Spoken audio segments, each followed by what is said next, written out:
로마서 6장 15절부터 23절까지 말씀 함께 봉독합니다. 그런즉 어찌하리요? 우리가 법 아래 있지 아니하고 은혜 아래에 있으니 죄를 지으리요? 그럴 수 없느니라. 너희 자신을 종으로 내주어 누구에게 순종하든지 그 순종함을 받는 자의 종이 되는 줄을 너희가 알지 못하느냐? 혹은 죄의 종으로 사망에 이르고 혹은 순종의 종으로 의에 이르느니라. 하나님께 감사하리로다. 너희가 본래 죄의 종이더니 너희에게 전하여 준 바 교훈의 본을 마음으로 순종하여 죄로부터 해방되어 의에게 종이 되었느니라. 너희 육신이 연약함으로 내가 사람의 예대로 말하노니 전에 너희가 너희 지체를 부정과 불법에 내주어 불법에 이른 것 같이 이제는 너희 지체를 의에게 종으로 내주어 거룩함에 이르라. 너희가 죄의 종이 되었을 때에는 의에 대하여 자유로웠느니라. 너희가 그때에 무슨 열매를 얻었느냐? 이제는 너희가 그 일을 부끄러워하나니 이는 그 마지막이 사망임이라. 그러나 이제는 너희가 죄로부터 해방되고 하나님께 종이 되어 거룩함에 이르는 열매를 맺었으니 그 마지막은 영생이라. 죄의 삭은 사망이요 하나님의 은사는 그리스도 예수 우리 주 안에 있는 영생이니라. 아멘. 네, 6장 전체는 하나님의 의로 말미암아 죄에서 해방된 그런 이제 상태를 말하는 거죠. 그래서 어제 보았던 말씀에는 세례라고 하는 것을 예로 들면서 그리스도 안에서 죽고 그리스도 안에서 다시 사는 인생, 이제 이게 죄의 권세로부터 죄의 지배로부터 해방된 것이다, 이렇게 이제 이야기를 하는 거예요. 그러니까 아주 전통적인 방식으로 말하면 구원이라는 게 뭐냐? 구원은 죄의 권세로부터 해방된 것이다, 이렇게 이해할 수가 있는 거고요.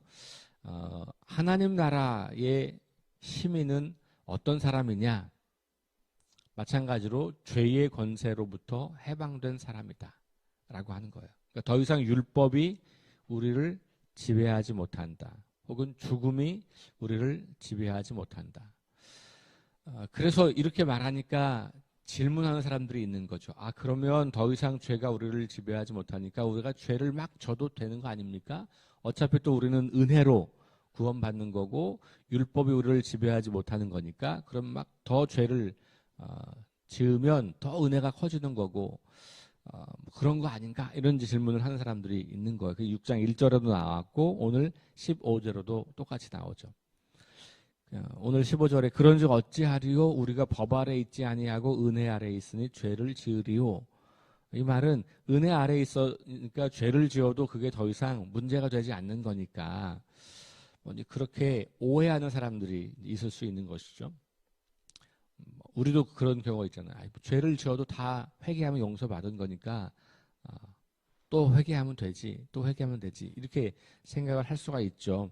그럴 때 오늘 이 바울은 아주 중요한 이야기를 해줍니다. 그게 뭐냐면 우리의 주인이 바뀐 거기 때문에 우리가 우리를 더 이상 죄에게 넘겨줄 수 없다, 이런 이야기를 하는 거예요. 그러면서 앞에 어제 말씀은 세례라는 의미를 가지고 죽었다, 죄에 대해서 죽었다, 하나님에 대해서 살았다, 이렇게 표현을 했고 오늘은 종이라고 하는 비유를 더 쓰는 거예요. 근데 이 당시 바울 당시 1세기 이 로마 제국에서는 많게 보면 90%, 적게 보면 30%가 종인 거예요. 거의 대부분의 사람들이 종이에요. 혹은 종에서 좀 자유의 신분을 얻은 자유인이 조금 이제 있었던 거고, 그러니까 종이라고 하는 것, 대부분의 사람들은 내가 늘 누군가의 종으로 살고 있는 것이에요. 일반인들이라면 거의 대부분이. 그러니까 늘 그냥 나는 누군가에게는 복종하고 사는 그런 상황인 것. 그래서 이 비유가 지금 우리에게는 뭐 낯선 비유죠. 왜냐하면 우리는 어느 누구에게도 종으로 살고 있지 않잖아요. 오늘 현대인들이 거의 대부분 웬만한 나라에서는. 그러니까 이 비유가 썩 그렇게 와닿진 않겠지만 이 당시 1세기 로마 제국에 있었던 사람들에게는 그게 뭐 그렇지 뭐 우리가 종이지 뭐 이런 생각을 많이 할 수 있는 거예요. 자, 어쨌든 그런 상태에서 16절에 보면 너희 자신을 종으로 내주어 누구에게 순종하든지, 그러니까 너희가 누구의 종이 됐건 어쨌든 너희는 종이 되어 있다. 이렇게 이야기하면서 그 순종함을 받는 자의 종이 된다. 너희가 순종하는 그 사람이, 그 대상이 너희의 주인이다. 이렇게 이야기를 하는 거죠. 그러면서 둘 중에 하나, 죄의 종으로 사망에 이르든지 순종의 종으로 의에 이르든지. 우리가 의에 이르는 길이 믿음으로 말미암는 의인데 그 믿음으로 말미암는 의가 우리의 순종까지 연결되는 거예요. 그렇죠? 제가 지난 주일날 또 말씀을 드렸던 거죠. 그러니까 믿음으로 말미암는 의니까 이젠 다 끝난 거네, 괜찮네. 더 오늘 바울 논리대로 말하면, 바울의 글의 논리대로 말하면, 그러면 우리 은혜 아래 있는 거니까 계속 죄를 져도 관계 없겠네. 구원 받았으니까. 이런 논리가 이 시대에도 있었던 거고 지금도 많은 사람들이 그렇게 생각하기가 쉽다는 거예요. 그런데 아니다. 우리가 만약에 예전처럼 계속 죄를 짓고 살아갈 때 우리는 그 죄의 종으로 살았던 거고, 믿음으로 의롭다고 인정받게 되면 그때부터 우리는 주인이 바뀌어서 하나님이 우리의 주인이 된 거니까 우리가 그 죄의 종로로 타며 살 수가 없는 거고, 그렇게 해서 하나님께 순종하며 살아갈 때 비로소 우리가 의에 이른다. 이런 말은 믿음으로 얻은 그 의가 지속된다라고 볼 수 있는 거겠죠. 17절 하나님께 감사하리로다. 바울의 편지 가운데 가끔 이렇게 그냥 우리 갑툭튀라 그러죠. 갑툭튀. 갑자기 툭 튀어나왔다. 그죠? 아니 이렇게 이성적으로 막 글을 전개하다 갑자기 감탄사 같은 게, 여기가 사실은 감탄사예요. 하나님께 너무 감사드리고 싶어. 이런 거예요. 하나님께 감사하자. 이렇게 이야기하는 거죠. 원래 바울은 이렇게 편지를 쓸 때 바울이 직접 그렇게 글로 썼다기보다는 불러주고 대필자가 있는 거예요. 그러니까 이제 마지막 부분에 가면 뭐 서기관 아무개 이렇게 나올 때 그 사람이 이제 바울이 말을 하면 그걸 받아 적는 사람이었거든요. 그러니까 바울은 지금 말로 이 편지를 먼저 1차적으로 하고 있는 거예요. 받아 적고 있는 사람이 받아 적을 때 이제 이런 대목까지 다 이제 적은 거죠. 그러니까 막 이야기하다가 바울의 감정이 이렇게 올라오는 거죠. 우리가 더 이상 죄의 종이 아니고 하나님의 종이 되었고, 그래서 우리가 하나님의 자녀가 되었고, 이걸 얘기하다가 갑자기 너무 감사한 거예요. 우리가 이렇게 죄의 노예로 살던 우리가 믿음으로 말미암아 하나님의 의에 이르게 된 사람이 되었다. 이 이야기를 하다가 이게 너무너무 감격스러워서 하나님께 감사하리로다. 이렇게 감사의 고백이 나오는 것이죠. 그러면서 원래 너희가 본래 죄의 종이었는데 너희에게 전하여 준 바 교훈의 본을 마음으로 순종하여 죄로부터 해방되어 의에게 종이 되었다. 자, 여기 요 문장이 우리 인간의 그 상황으로부터 시작해서 하나님의 구원, 그리고 그 구원에 반응한 우리의 믿음, 그리고 달라진 우리의 신분, 요 이야기를 굉장히 압축적으로 잘 해놓은 거예요. 단계로 나누어 보면 첫 번째는 뭐냐면 본래 뭐예요? 죄의 종. 요게 원래 인간의 실존인 거죠. 예수 그리스도 이전에 하나님을 알기 전에 내가 주인 되어서 살아갈 때 그 인생을 죄의 종이라고 말하고 있는 거죠. 그러니까 제가 말씀드린 비참한 상태, 우리의 비참한 상태, 우리가 스스로 구원에 이를 수 없는 그 인간의 비참한 상태를 전제하는 거죠. 원래 우리는 그런 사람이었다. 원래 당신들 그런 사람이었다. 이 로마 교회 사람들에게도 너희들이 원래 그런 사람들 아니었냐. 그런데 너희에게 전하여 준 바 교훈의 본이 있어요. 그러니까 하나님께서 이 비참한 상태에 찾아오셨다고 하는 그 그 은혜의 복음, 하나님 나라의 복음을 들은 거죠. 누가 전해주는지는 모르지만 이들이 그걸 들었어요. 그 들어서 아하, 우리가 우리 스스로를 구원할 수 없는 이 상태에 있는 우리에게 하나님께서 먼저 찾아오신 그러나의 은혜가 있었구나. 그리고 그것을 마음으로 순종하여 라고 하는 말이 그걸 믿음의 반응을 했다고 우리가 볼 수 있어요. 그 말을 들었는데 그게 사실이야. 내가 그 사실을 받아들이고 그것을 믿음으로 고백하고 인정하고 그렇게 해야지. 그게 믿음의 마음의 순종, 믿음의 반응을 한 거예요. 그리고 나서 18절 죄로부터 해방돼요. 그러니까 우리가 죄로부터 해방된 거예요. 근데 이게 실제 우리가 갑자기 죄를 끊게 됐다는 말은 아니죠.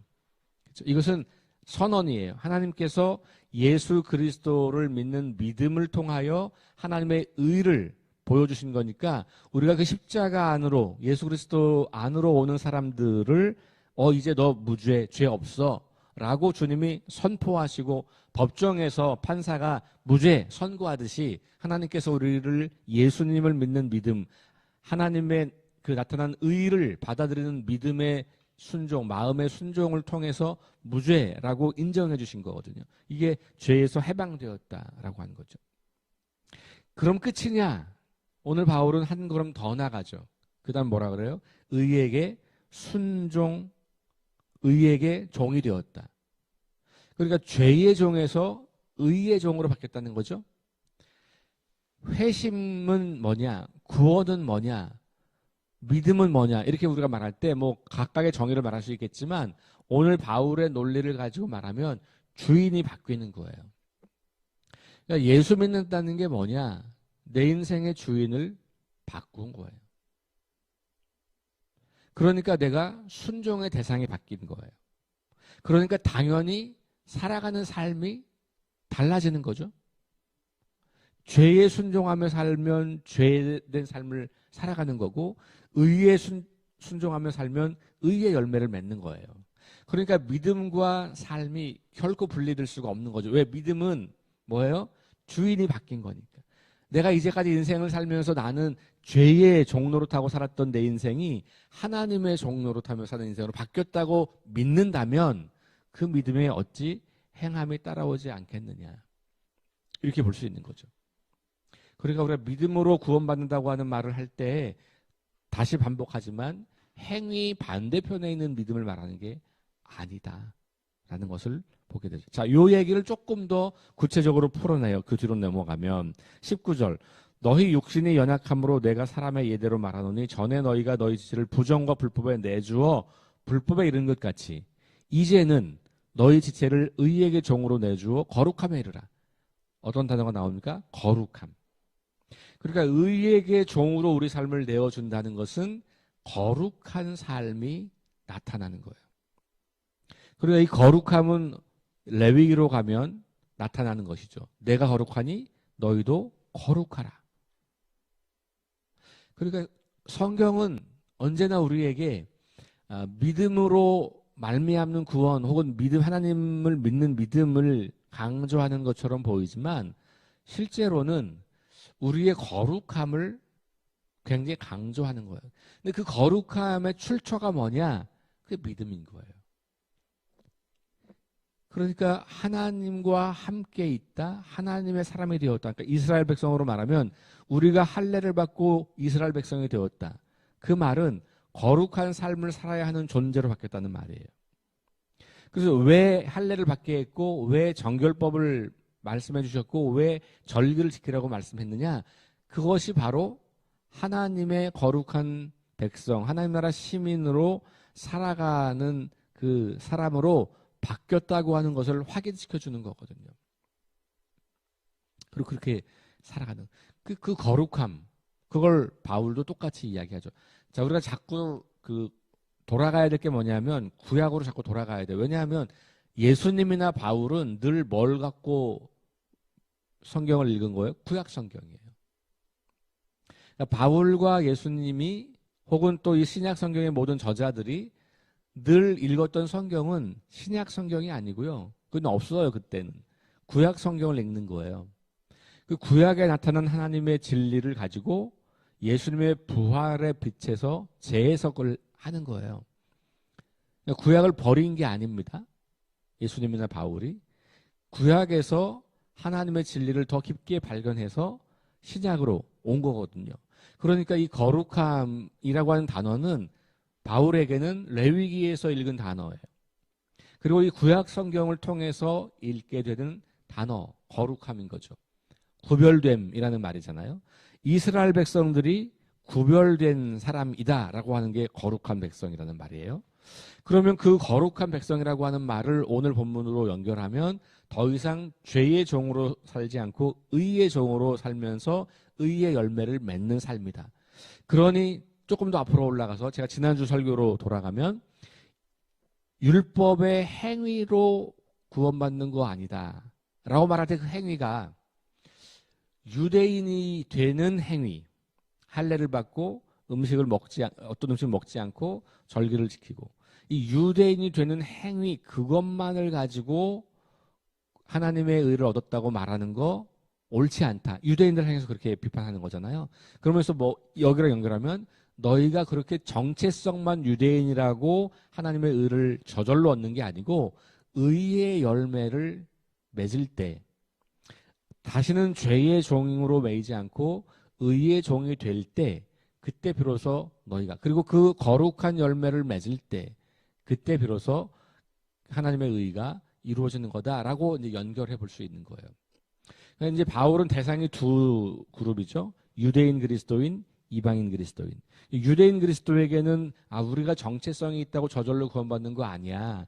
믿음으로 말미암는 구원을 얻는 거야. 근데 그 믿음이라는 게 결국은 다시 의로운 행위로 열매를 맺어야 되는 거구나. 이렇게 되는 거고 이방인들에게 들릴 때는 우리가 예전에 죄의 종노릇하며 살았던 존재였는데 그런 우리를 하나님께서 은혜로 말미암아 우리에게 찾아오셔서 우리를 구원해 주셨다고 그러니 이제 더 이상 우리가 옛날로 돌아가서 불법에 우리를 내어주는 인생이 아니라 하나님의 법에 말씀에 진리에 의로움에 우리를 내어주는 그런 사람으로 바뀌어야 되는 거구나 라는 이야기를 다 이제 듣게 되는 것이죠. 20절 너희가 죄의 종이 되었을 때에는 의에 대하여 자유로웠느니라. 여기서 자유로웠다는 말은 그 밑에 이제 22절에 죄로부터 해방되었다라고 하는 말과 같은 의미예요. 20절에서는 죄의 종일 때는 의에 대해 자유롭다 이런 말은 의와 관계없이 의를 꼭 지키지 않아도 이렇게 살았다는 것이죠. 그런데 이제는 죄로부터 해방되었다고 하는 말은 그 죄와 관계없어졌다는 말이에요. 그러니까 죄의 종일 때는 의와 관계없는 사람이었는데 이제 의의 종이 되면 죄와 관계없는 사람이 되는 것이죠. 21절 너희가 그때 무슨 열매를 얻었느냐 이제는 너희가 그 일을 부끄러워한다. 그러니까 그렇게 죄의 종이 되어서 불법의 열매를 맺고 살 때를 이제는 부끄러워하게 되는 거죠. 그러니 그 부끄러움을 그냥 부끄럽다고만 느끼는 게 아니고 그 부끄러움을 기억하며 다시는 그 부끄러운 일을 행하지 않는 그렇게 되는 거고 근데 그 부끄러움의 열매는 사망이다. 21절 마지막 단어가 사망이에요. 그러니까 자 보세요. 순차적으로 보면 죄의 종, 부끄러운 행위, 사망 이렇게 가는 거예요. 22절 그러나 이제 너희가 죄로부터 해방되어서 하나님께 종이 되었다. 하나님의 종 그래서 어떻게 해요? 거룩함에 이르는 열매를 맺었다. 거룩함 그 결과는 생명이다. 이렇게 대비가 되죠. 죄, 부끄러운 행위, 부끄러운 열매, 사망. 하나님, 거룩한 열매, 영생. 이렇게 이제 대조가 되는 거죠. 그러니까 완전히 새로운 존재가 된 겁니다. 23절 다시 반복합니다. 죄의 삭은 사망이요 하나님의 은사는 그리스도 예수 우리 주 안에 있는 영생이라. 그러니까 결국 죄의 종노릇하며 살아갈 때 우리에게 올 수 있는 결론은 사망, 영원한 죽음, 하나님 없는 영원한 죽음인 것이고 하나님의 자녀로 살아갈 때 우리에게 남는 열매는 하나님과 영원히 함께 사는 영생이고 이렇게 이제 이야기를 해주는 거죠. 그러면서 하나님의 의가 나타났다라고 하는 말을 그러면 그 의가 나타나는 결과가 뭐냐라고 하는 것들을 설명을 하고 있는 거예요. 그러면서 오늘은 이 6장에서는 세례 혹은 종이라고 하는 걸 통해서 우리의 주인이 바뀐 거다. 나는 과거에 대해서는 죽었고, 그러니까 과거의 죄의 종으로 했던 나는 죽었고, 이제는 하나님의 종로로 타는 사람으로 살아간다. 그러니 거기에 어떤 열매가 있을 거냐라고 하는 게 선명하게 나눠지는 거니까 결국 믿음의 끝은 열매로 오는 거고,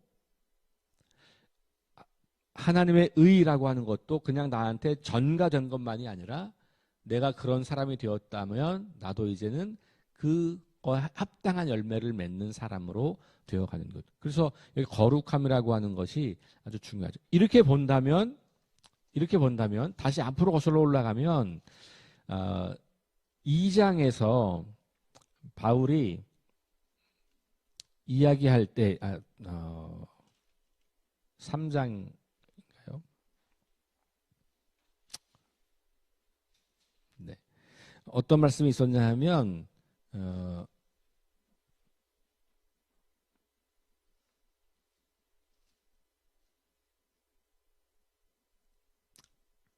각각 사람이 자기의 행위대로 보응을 받는다 이런 표현이 있었잖아요. 그죠? 제가 좀 정확한 절이 기억이 안 나지만 그걸 다시 떠올려 보세요. 그러면 그게 우리가 누구의 종이 되어서 어떤 인생을 사는가가 결국 우리 마지막을 결정하는 거고, 하나님이 그걸 보시고 그렇게 본다면 각각의 행위대로라고 하는 그 행위라고 하는 것이 우리의 결말로 간다. 그럼 믿음은 필요 없는 거냐? 그렇게 볼 수가 없다는 거죠. 그 행위 안에 뭐가 있는 거예요?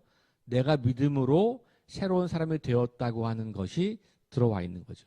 내가 믿음으로 내 존재가 죄의 종에서 의의 종으로 바뀌었다고 하는 것이 고백되고 있는 거죠. 그 상태에서의 각각의 행위대로 보응을 받는다. 그래서 믿음과 행위는 하나의 어떤 존재로서 나타나야 할 때, 그때 그것이 바른 것이다라고 볼 수 있는 거죠.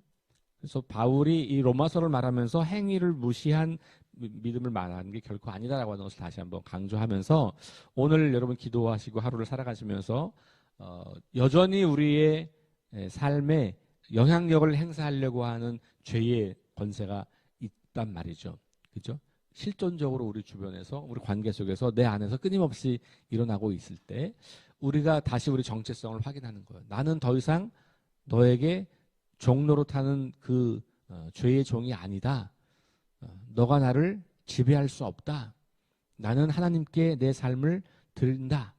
라고 하는 의지적인 결단을 하면서 그 죄와 맞서 싸워 이기는 그런 삶을 살아갈 수 있기를 주의 이름으로 축원합니다. 기도합시다. 하나님 감사합니다. 우리가 의의 종이 되었다는 이 놀라운 소식을 다시 듣습니다.